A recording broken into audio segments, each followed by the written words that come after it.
Buenas noches, hermanos. Una vez más nos encontramos a través de este medio. Aunque extrañamos estar juntos, ruego a Dios que nos permita en la brevedad posible poder reunirnos, porque evidentemente esto no suplanta a la iglesia. Entendemos que es un medio paliativo de poder estar en contacto con cada uno de ustedes, ministrándoles la palabra de Dios, la cual nos ayuda a nosotros a apuntalar nuestra fe, a crecer en nuestra fe, a crecer en nuestra piedad, en nuestra santidad, en nuestra obediencia a nuestro Señor en este tiempo, que Él está probando a la iglesia, evidentemente, pero sabemos que está en control de todas estas cosas y que al final la iglesia va a salir fortalecida, la iglesia va a salir, va a cumplir su propósito de esta prueba en la iglesia, y que la va a santificar. Y eso es bueno para los creyentes.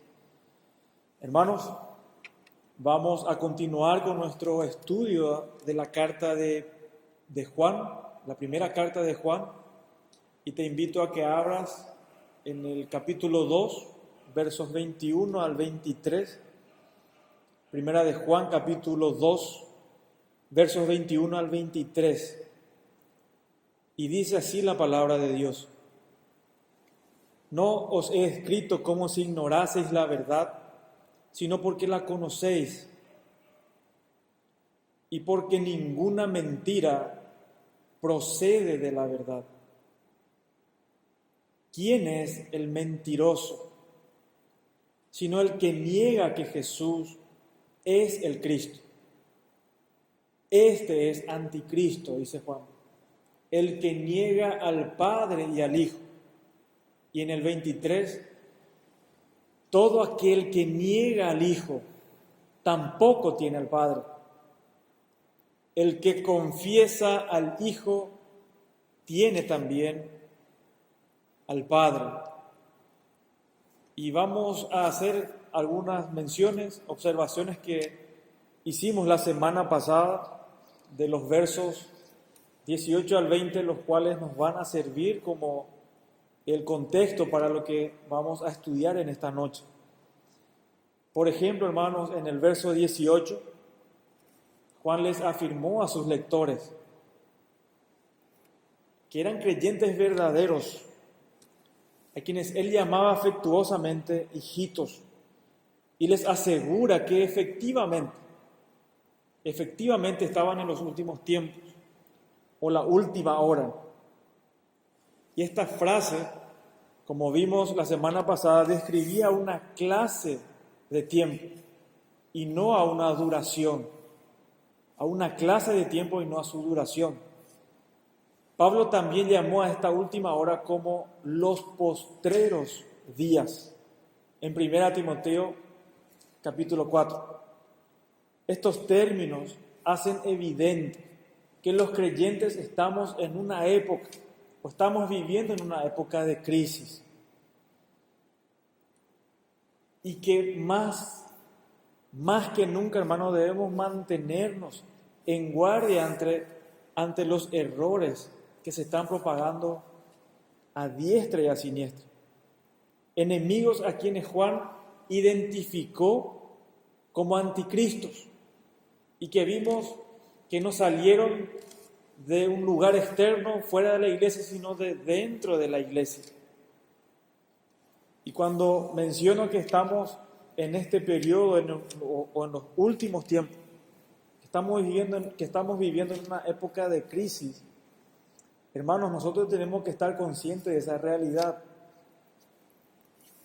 Si bien lo que voy a mencionar en sí no es malo tener un buen trabajo, no es malo ganar el sustento y si te sobra, genial, pero la normalidad que muchos reclaman en este tiempo, realmente para un creyente de la Biblia, o el creyente verdadero, no es ninguna normalidad. No es normal perder el tiempo en cosas vanas. Más bien, hermano, la normalidad del creyente es crecer en su fe, hacer la obra, ser obediente a la voz de Dios, hacer la obra de Dios en este mundo, evangelizar, estar compartiendo su fe, lo cual ahora mismo creo que muchos se atreven con más valor aprovechando este tiempo especial que vivimos, que Dios permitió realmente para sacudirnos, para que nuestra mirada una vez más esté expectante en el regreso de nuestro Señor Jesucristo, a quien esperamos ansiosamente. Por eso, la normalidad del creyente es vivir en obediencia de acuerdo a la Escritura y esperar el regreso de su Señor. Esa es la normalidad del creyente, que mientras espera a su Señor no está ocioso, sino que da testimonio de su Señor, da testimonio de su Salvador, menciona a otros de su Salvador, porque para eso estamos, hermanos. Por eso no descuidemos esa realidad. Aprovechemos para meditar por qué Dios está permitiendo este tiempo, este confinamiento, lo cual realmente es sin precedentes para la iglesia. Y hoy, haciendo a través de este medio, que como dije en algún momento, esto no se asemeja ni por asomo a lo que es la iglesia. Hacer esto, si bien es un privilegio el poder compartir la Escritura, esto no es la iglesia. La iglesia es cuando los creyentes se reúnen en un lugar para adorar a su Dios.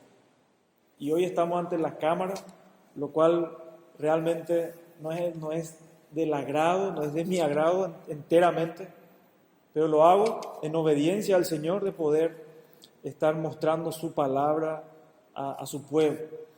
Su palabra que a cada uno de nosotros nos edifica y santifica.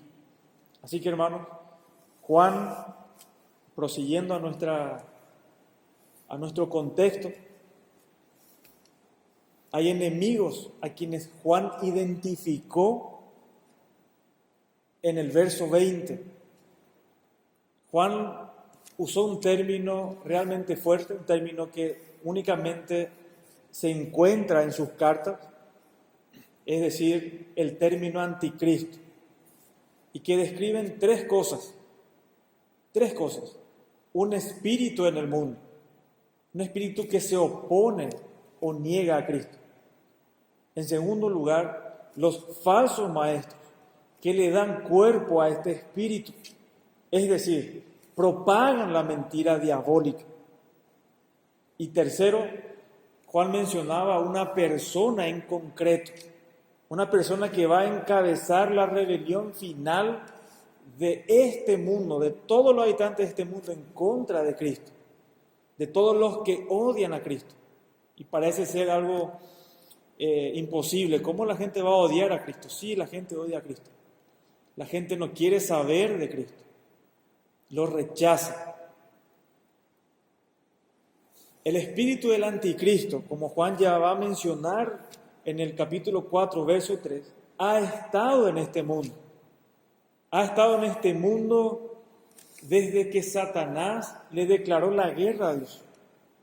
Allá en Génesis capítulo 3, cuando tentó a Adán y Eva, quienes cayeron en su mentira. Desde ese momento Satanás se propone destruir la creación de Dios. Se opone a Dios, se opone a los propósitos de Dios. Y el espíritu del anticristo está detrás de toda doctrina falsa. Literalmente, hermano, el espíritu del anticristo está detrás de toda doctrina falsa. Y todo sustituto religioso que se coloque en lugar de las realidades que los creyentes tenemos en Cristo. Además, Juan mencionó que pertenecer o ser miembro de una iglesia local no es garantía de que una persona, por ser miembro de esa iglesia local, sea un verdadero creyente. Tenemos que hacer dos distinciones. Pablo llama al cuerpo de Cristo, llama a la iglesia el cuerpo de Cristo. Y cuando lo llama de esa manera, cuando lo identifica de esa manera, está mencionando a creyentes verdaderos de todo el mundo, de todas las naciones, creyentes genuinos. Es lo que se llama la Iglesia Universal. La Iglesia Universal, el cuerpo de Cristo, compuesto de verdaderos creyentes que han sido regenerados, nacidos de nuevo.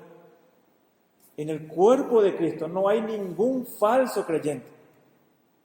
Ahora, ese cuerpo de Cristo espiritual de todo el mundo se reúne en un lugar específico. Se reúne para estudiar la palabra de Dios, para ser instruido en la palabra de Dios, para tener comunión con los hermanos. A eso es lo que nosotros llamamos la iglesia local, un lugar definido. En este caso, nuestra iglesia local es IBG, tanto en Fernando como en Limpio. Ahora, pertenecer a IBG no te garantiza de que seas un verdadero creyente. No es ninguna garantía. Entonces, ¿cómo yo puedo saber si soy un verdadero creyente? Porque Juan advirtió en el verso 19 cuando dijo, salieron de nosotros, pero no eran de nosotros, porque si hubiesen sido de nosotros, habrían permanecido con nosotros. Es decir, la permanencia, no en una iglesia local, porque pueden haber personas que están hace 30, 40 o 50 años también. No se está refiriendo a estar fijo en un lugar, se está refiriendo a estar firmes, permanecer fieles a la verdad revelada en cuanto al Señor Jesucristo, en cuanto al Evangelio, de que tu vida esté reflejando no solamente que vos creés intelectualmente, sino que tu vida está reflejando esa verdad que vos tenés adentro, esa verdad que creíste alguna vez. Por eso la Biblia no menciona, por ejemplo, la oración del pecador, de que el que ora recibiendo a Cristo o haciendo una oración para recibir a Cristo como una seguridad de que realmente ha nacido en la familia de Dios. Más bien el testimonio, más bien lo que ahora está produciendo, lo que vos dijiste creer hace unos cuantos años, es lo que está determinando si realmente tu fe es verdadera, si estás permaneciendo en la fe bíblica, en la fe salvífica.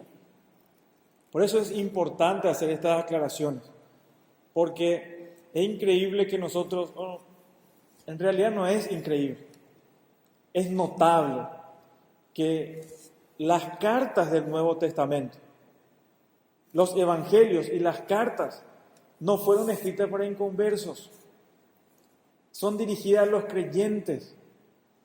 Y eso es llamativo, hermano. ¿Por qué todos los escritores del Nuevo Testamento enfatizan, examínense si están en la fe, si están en la verdad? Es decir, si están permaneciendo fiel a la verdad revelada. Por eso, no es ninguna garantía para nadie el hecho de pertenecer a una iglesia local. Ahora, si en una iglesia local donde se enseña una sana doctrina, se respeta la palabra de Dios y se enseña como tiene que ser, bueno, ahí es lo ideal, hay muchísimas probabilidades de que alguien esté expuesta diariamente a la verdad, domingo tras domingo a la verdad bíblica, lo cual la palabra de Dios no vuelve vacía, va a hacer su efecto. Pero tenemos que ser claros de que el hecho de que yo pertenezca, sea la denominación que sea IBG, sea CFA, sea Grace, la iglesia del pastor MacArthur o la iglesia del pastor Miguel Núñez, no necesariamente todos los que se reúnen en esos lugares son todos verdaderos creyentes. No, el distintivo es que el verdadero creyente tiene un concepto correcto acerca de Cristo. Y no solo eso, se somete a Cristo, sigue sus pisadas, manifiesta, es evidente en su vida la fe que profesa. No es meramente algo intelectual, no es algo que nosotros algunas veces nos dijo y ya está. No, hermanos, es algo vivencial, se evidencia la fe genuina. Por eso es demasiado importante entender y atender lo que Juan estaba diciendo.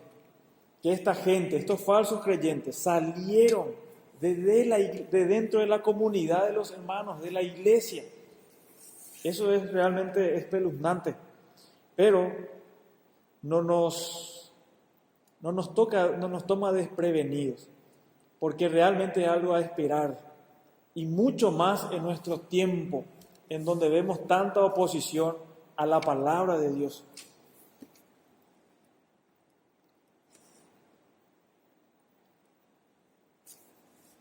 Como dijimos, la iglesia de Cristo, a la que Pablo llama el cuerpo de Cristo, está formada únicamente por verdaderos creyentes, nacidos de nuevo, que tienen una característica única: permanece fiel en la verdad, es decir, permanecen fieles en el Evangelio, por la obra del Espíritu Santo en cada uno de los verdaderos creyentes. Los falsos creyentes no perseveran en la verdad, no viven la verdad. Y viendo este trasfondo, ahora vamos a entrar en el verso 21, donde Juan señala que la instrucción recibida por sus lectores, por esos creyentes, acerca de la persona de Cristo, es verdadera e inalterable.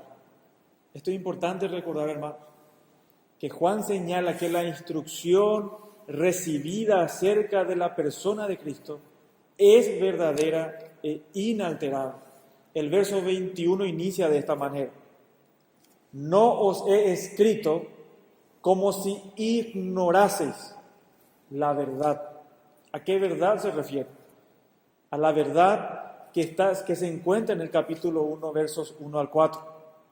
Es a esa verdad inalterable acerca de la persona de Cristo que Juan hace mención vez tras vez. Y menciona como la verdad. Y Juan dice: ustedes lo conocen, sino porque la conocéis y porque ninguna mentira procede de la verdad. Ellos conocían la verdad acerca de Cristo de forma clara y precisa. Eso que le escribió en el capítulo 1, versos 1 al 4. Si ellos no permanecían en esa verdad, en esa revelación acerca de la persona de Cristo, ellos no iban a ser salvos. Pero porque permanecen en esa verdad inalterable, es decir, en el Evangelio. Por eso Juan asegura que ellos son salvos. Y acá es importante hacer mención que el Evangelio de Cristo no es una moda, hermanos, que cambia con el tiempo y de acuerdo a la cultura. El Evangelio es un mensaje inalterable. Es un mensaje eterno. No cambia, no varía. Porque Dios no va a enviar otro Salvador para salvar a las personas. Él ya lo hizo. Él ya lo estableció. Y no importa en qué parte del planeta nazcas, el único medio que Dios proveyó para que el hombre se reconcilie con Él, para que vos te reconcilies con Dios, porque la Biblia declara que el hombre está en enemistad, o mejor dicho, Dios está en enemistad con el hombre. ¿Por qué? Porque el hombre se rebeló contra Dios. El hombre peca y lo hace conscientemente y lo hace en contra de Dios. Tenemos que entender esa verdad, que el pecado no es un error, no es un fracaso. El pecado no es contra una persona, contra tu igual. El pecado es contra Dios. Dios creó este mundo, Dios puso sus leyes, cómo Él quiere que el hombre viva y cómo quiere que el hombre le sirva, los cuales nosotros día tras día hemos violentado y lo hacemos a propósito. Por eso, el único medio provisto por Dios para que el hombre se reconcilie con este Dios santo, poderoso, misericordioso, es a través de la persona del Señor Jesucristo. Por eso es trascendental lo que creemos acerca de Cristo. El Cristo de la Biblia, no el Cristo que se presenta en las películas, no el Cristo que a la gente le gusta mencionar, no al Cristo que usan como amuleto, sino al Cristo que menciona Pablo allá en 1 Corintios 15, versículos 1 al 4, lo cual te invito a que abras tu Biblia y lo leas conmigo. Dice Pablo, versículo 1, además os declaro, hermanos, el evangelio que os he predicado, el cual también recibisteis, en el cual también perseveráis, por el cual asimismo, si retenéis la palabra que os he predicado, sois salvos. Si no creísteis, en vano. Ahora, ¿qué es lo que ellos creyeron? ¿En qué ellos perseveraban? El verso 3 dice, porque primeramente os he enseñado algo establecido, algo recibido de parte de Dios, lo que asimismo recibí, dice Pablo, que Cristo murió por nuestros pecados, que Cristo murió por nuestros pecados, conforme a las Escrituras, conforme a lo revelado por Dios, el Cordero de Dios que quita el pecado del mundo, y que fue sepultado y que resucitó al tercer día conforme a la Escritura. Y resucitó al tercer día conforme a la Escritura. Juan les dice, yo no le escribí como si ustedes desconocieran esta verdad, sino porque la conocéis. Usa un verbo indicativo en este conocéis, mostrando que efectivamente es una realidad en ellos. Es algo en lo cual ellos estaban seguros, algo que se les presentó de forma clara y concisa. Y ellos lo creen y permanecen en esta verdad. Es algo inalterable, es algo que no va a cambiar, dice Juan. Ustedes lo conocen. Por eso es que todos los creyentes verdaderos tenemos en común las siguientes convicciones, porque son inalterables. Creemos que la Biblia es la palabra de Dios, autoritativa, inerrante, y que Jesús es el Hijo de Dios, la segunda persona de la Trinidad. Creemos, confesamos que los hombres son pecadores, somos pecadores, y que la única manera en que el hombre puede ser salvo es por medio de la fe en Jesucristo. Creemos que Cristo murió como sustituto en la cruz, en sustitución del hombre, y que resucitó de los muertos. Creemos que el Espíritu Santo mora en los verdaderos creyentes. Y creemos que un día futuro Él va a regresar por nosotros. Los creyentes podemos diferir en muchas cuestiones menores. Algunos a lo mejor hay creyentes que creen, creyentes serios, que aman a Dios, aman su palabra. Por ejemplo, tienen una postura en cuanto al bautismo. Algunos bautizan niños. Nosotros creemos, sin embargo, que tiene que ser una persona con uso de su razón, de una profesión de fe y de un testimonio. Pero podemos estar en desacuerdo en eso, pero no pasa nada, hermano. Pero en algo que no podemos estar en desacuerdo es acerca del Evangelio, acerca de la persona de Jesucristo. Esta doctrina es básica y no se negocia con nadie, ni ahora ni nunca. Y Juan de forma tajante indica, porque ninguna mentira procede de la verdad. Ninguna mentira procede de la verdad. Juan está mencionando algo clave. Juan está diciendo que este mensaje que ustedes recibieron, este mensaje no va a modificarse. Este mensaje no va a cambiarse. ¿Por qué? Porque los falsos maestros estaban enseñando que no necesitaban a Cristo, que Cristo en realidad era un mero espíritu. Él no vino en carne, como más adelante Él nos va a mostrar, como Juan nos va a mostrar, de que ellos tenían un conocimiento superior, una unción, un conocimiento que el creyente normal no accede, no tiene, como que necesitaban un conocimiento algo fresco, como escuchamos en nuestro tiempo. Y entendiendo esta realidad, Juan les advierte: ninguna mentira procede de la verdad, de la palabra de Dios. Es clara, es contundente y no varía. No importa el tiempo, ni el lugar, ni la época. Queda invariable.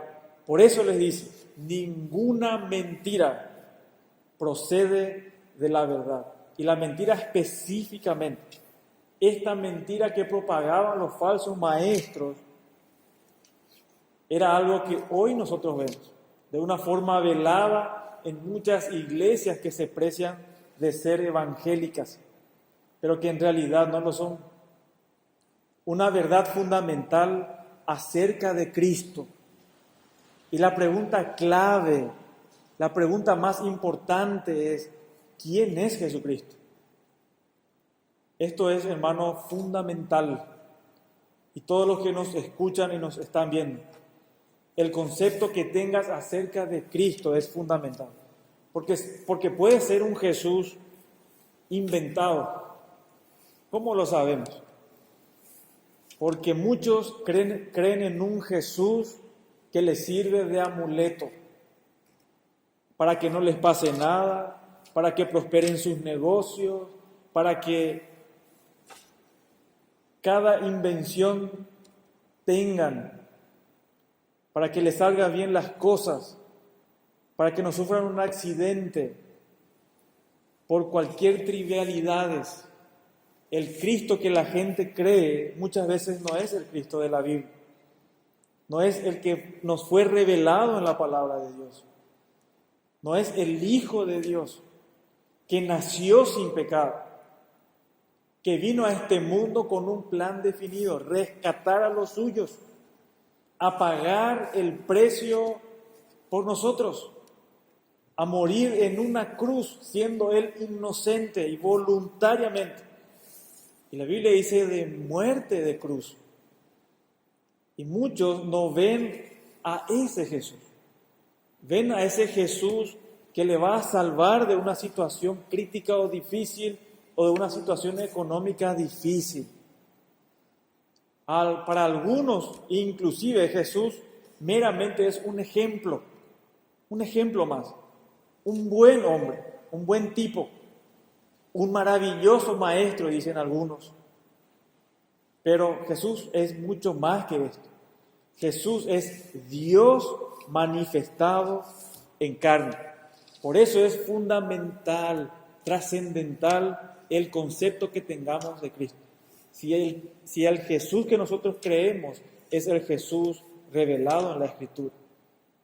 Porque lo que creas de Jesús va a determinar tu eternidad. Y es la evidencia máxima si verdaderamente conoces al Dios de la Biblia. ¿Por qué? Porque Cristo nos conduce a Dios.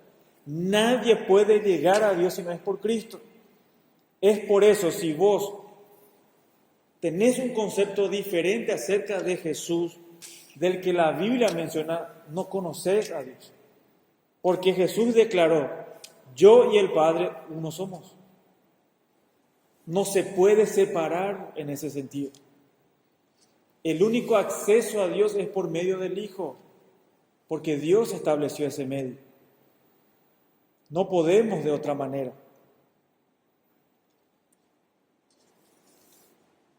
La semana pasada, exactamente el sábado, en el trabajo se acerca un cliente con quien ya mantuve una charla anterior acerca del Evangelio, y él me dice: yo creo en Jesús.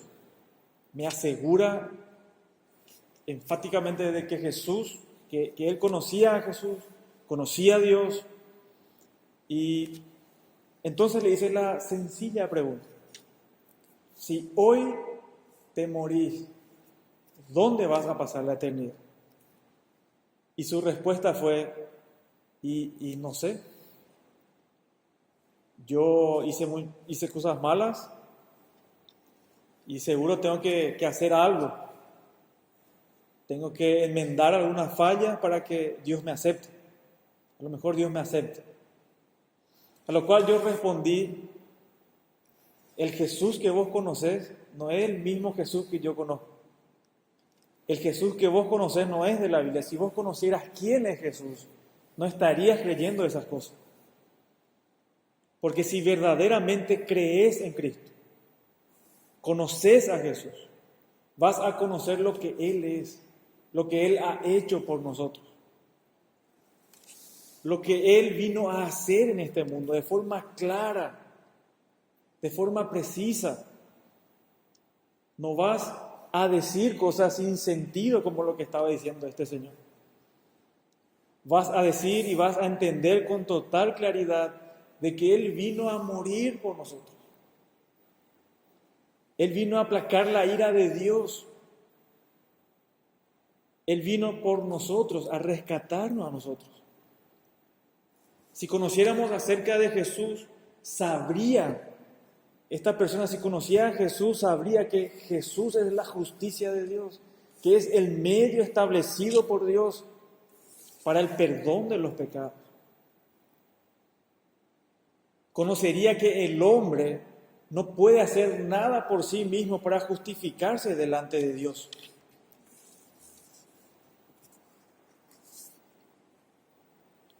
No estaría creyendo que él podía hacer algo para merecer el perdón de Dios. Entendería claramente que el perdón de Dios es otorgado por medio de Cristo, por medio de lo que Jesús hizo. Porque Él vivió una vida perfecta, una vida que nosotros no podríamos, ni en 1.000.000 de vidas, vivir de la manera que Dios exige.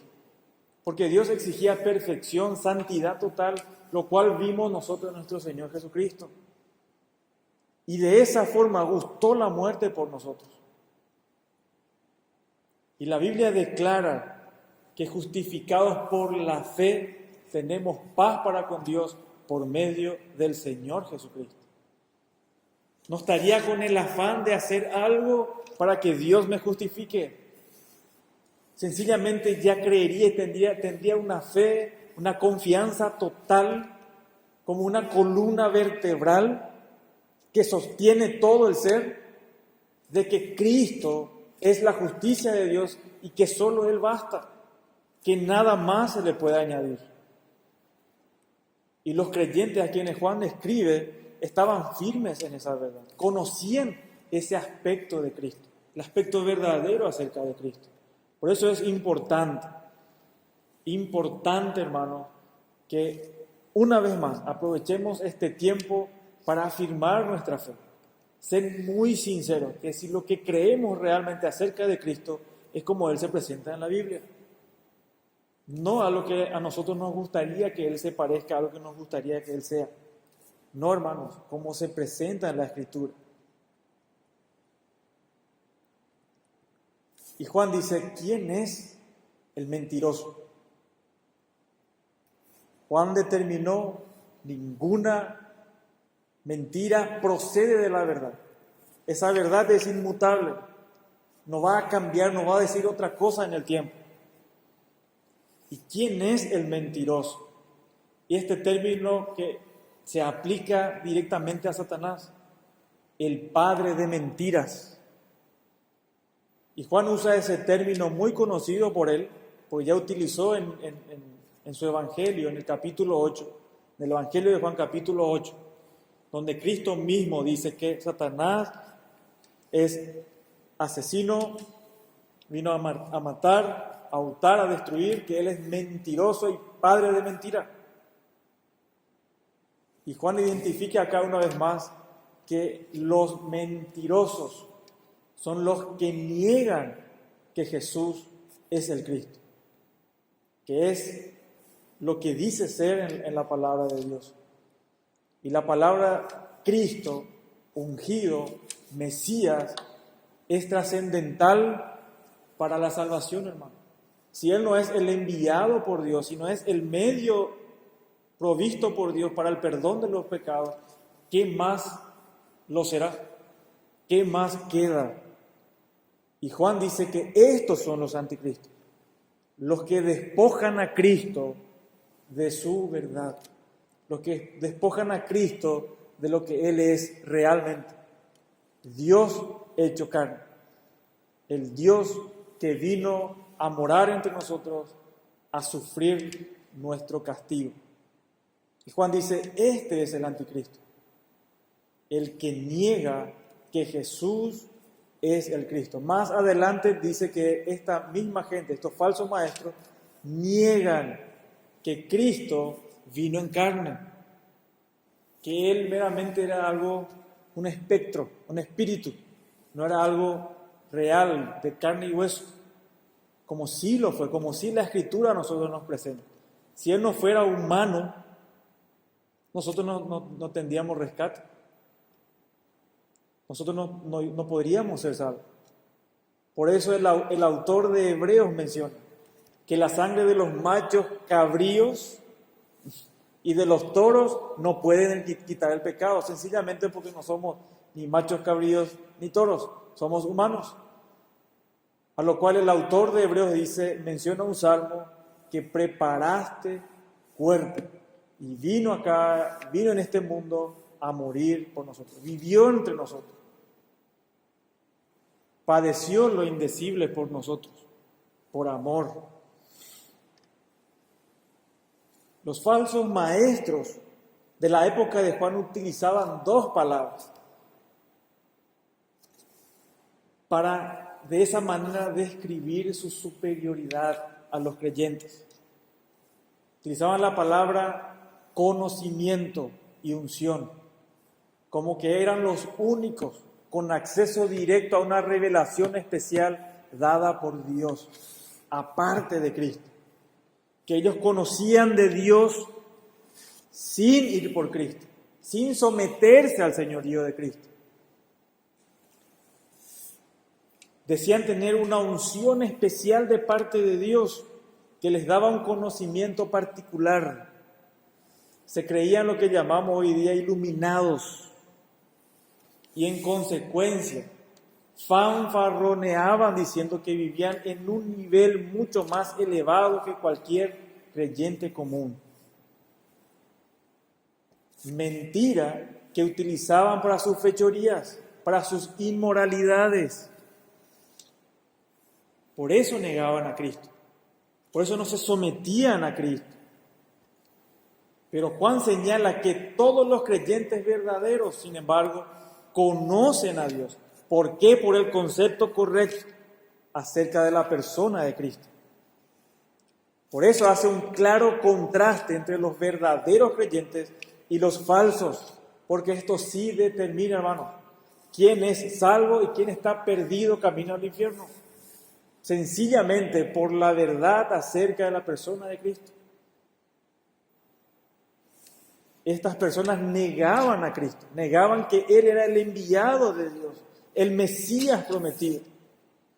Lo que ya en Génesis 3 fue prometido para la redención del ser humano. Por eso era algo tan serio y Juan, alarmado por esta situación, por esta mentira que estaba entrando en la iglesia, advierte a su audiencia. Es peligroso porque a muchos ya estaba confundiendo. En el verso 23 dice, todo aquel que niega al Hijo tampoco tiene al Padre. Es imposible llegar a Dios por otro medio que no sea Cristo. Imposible. No hay no hay religión, no hay obra humana, no hay filantropía, no hay caridad que te acerque a Dios aparte de Jesucristo. No lo hay. Únicamente la fe en la persona del Señor Jesucristo te habilita para recibir el perdón de Dios. Por eso Juan dice, todo aquel que niega al Hijo tampoco tiene al Padre. Pero el que confiesa, y esta palabra confiesa es homologueo. Es interesante que Juan hace un contraste muy claro de que estos falsos creyentes negaban la verdad revelada, no se mantenían en la verdad que los apóstoles enseñaban acerca de Jesucristo. Lo que las cartas de Pablo y de otros más nos mencionaban y nos revelaban acerca de Cristo. No permanecían en esa verdad. Es más, acá vemos que se estaban oponiendo directamente a esa verdad. Sin embargo, en un contraste, dice Juan, el que confiesa al Hijo con toda seguridad, el que está de acuerdo, que se pone de acuerdo, o que cree lo que la Biblia declara, y de una forma este confesar no es algo mental, es una convicción total, una convicción por lo cual nosotros vamos a dar nuestra vida. Y como muchos anteriores a nosotros en la historia del cristianismo dieron su vida por esta verdad, por sostener esta verdad, de que Cristo es el Hijo de Dios. Y esto está en sintonía total con la verdad revelada en la palabra de Dios. Por eso dice Juan, el que confiesa al Hijo, el que declara que Jesucristo es Dios venido en carne, también o tiene también al Padre. Jesucristo dijo, y que te conozcan a ti, que conozcan la vida eterna, que te conozcan a ti y a tu Hijo Jesucristo a quien has enviado. La gran afirmación de la fe que coloca al creyente aparte y lo diferencia de todos los demás es esta, que Jesucristo es Dios venido en carne, como nos va a decir Juan en el capítulo 4, verso 2. El hecho de confesar que Jesucristo es Dios venido en carne involucra mucho más que identificar simplemente a Cristo mentalmente. No es algo que yo tengo mentalmente, no va una información, pero esto no baja a mi corazón y no se ve en mi andar. ¿Por qué? El hecho de tener una información correcta no te hace creyente. Porque los demonios, dice Santiago, en su carta, creen y tiemblan. Los demonios saben la verdad, pero se oponen a la verdad. Y ellos no son salvos. El hecho de conocer la verdad no te salva. Es creer, es apropiarse de esa verdad. Es la confesión verdadera que involucra una fe personal en Cristo. Esto nos salva. En lo que Él es y lo que ha hecho por nosotros. Una confesión, esta confesión que tiene en mente Juan, no es simplemente una mera declaración teológica, intelectual, que recitas, sino un testimonio personal que brota de tu corazón en cuanto a lo que Cristo ha hecho por vos, por nosotros. No es meramente tener en la mente información correcta, es vivir de forma correcta, es vivir de forma obediente a la voz de Dios. El creyente obedece. Y esto también es importante, que aclaremos de que no es una confesión de fe o un credo que te salva. es la persona de Cristo. Muchas iglesias, lamentablemente, ponen más énfasis en la declaración de fe de Londres, en la declaración bautista, y lo ponen al nivel de la Biblia, no están en el nivel de la Biblia. Es la persona de Cristo. Puede estar en una iglesia reformada y 10 veces reformada, pero estar perdido, estar lejos de Cristo. Porque Cristo no se ve en tu vida, no se manifiesta en tu vida. No se manifiesta en una obediencia, en una vida transformada, una vida que vive para su gloria. Ahora, si confiaste en Cristo y confesaste tu fe, entonces tenés vida eterna. Como Juan va a indicar en el capítulo 2, verso 25. Los que no pueden hacer esta confesión con sinceridad no tienen vida eterna, lo cual es un asunto definitivamente grave. Y una frase muy común que se usa en estos días, lo cual dice así: no importa lo que creas, con tal que seas sincero. Y con esto quieren justificar todas las atrocidades, un estilo de vida inmoral. No, sí importa lo que creemos. Sí importa lo que creemos de la palabra de Dios, sí importa lo que creemos acerca de Cristo. Es fundamental, se trata de vida eterna en el cielo o el infierno eterno, lejos de la presencia de Dios. Es fundamental y la iglesia debe velar por esta verdad. Debemos estar atentos ante cualquier indicio de mentira que se nos presente. Y de una forma contundente, afirmar nuestra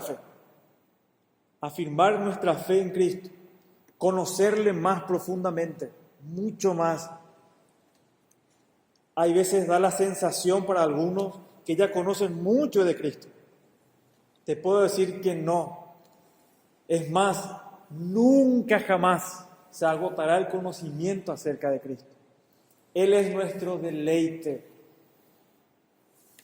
Si en el cielo va a dar gusto, como a nosotros nos gusta hablar, es por Cristo, hermano, por nadie más. Es por Cristo que tiene sentido, no por otras cosas, no las calles de oro, no que no va a haber enfermedades, no es por Cristo, porque vamos a estar en su presencia y vamos a conocerle más profundamente. Y ni la eternidad va a ser suficiente para que nosotros le conozcamos completamente, porque Él es Dios todopoderoso, infinito, inmutable.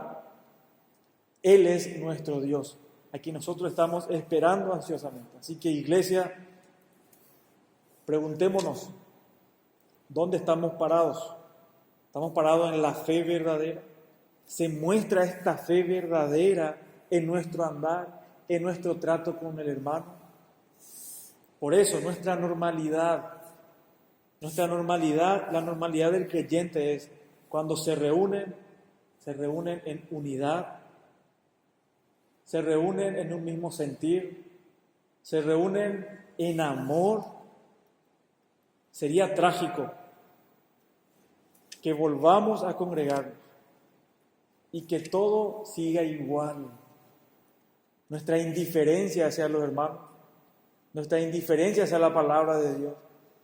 Eso es lo único que va a demostrar que no hay una fe verdadera. La fe verdadera se vive, se evidencia. Y uno permanece en eso constantemente. No hay algo como si me enfrié como una excusa, entonces yo ya soy así. No, hermano. Esto se evidencia, porque la Biblia dice que el creyente está siendo transformado a la imagen de Cristo. No hay algo que se queda quieto, es algo que es constante. Por eso, que nuestra sinceridad, que nuestro amor no sea un amor hipócrita entre nosotros, no un abrazo falso, no un saludo falso, que cuando nos veamos nuevamente sea con un corazón entregado a Dios, sincero, que ama profundamente a su hermano y que quiere estar con su hermano. Dios le bendiga, hermano. Dios bendiga su palabra, que nos ayude más que nunca, viendo que cada día más el Señor viene por nosotros, por los hechos que estamos observando en este mundo. Afiancemos nuestro corazón, vivamos una vida de santidad, una vida en santidad, en obediencia a la palabra de Dios. Amén. Oramos. Señor, gracias por tu palabra, gracias por tu misericordia para con nosotros y gracias, Señor, porque es por medio de tu Espíritu Santo que nosotros estamos firmes en tu fe, en tu palabra, en la verdad revelada, en tu evangelio. Ayúdanos de la misma manera nosotros ser valientes para poder presentar a otros acerca de esta verdad, sin temor, con valentía, para dar razón de nuestra fe, para que tú también, Señor, te apiades de muchos de los que están alrededor nuestro y tengas misericordia y que los salves por medio de tu evangelio. Gracias por tu palabra. Bendice a tu iglesia, Señor, en Cristo Jesús. Amén.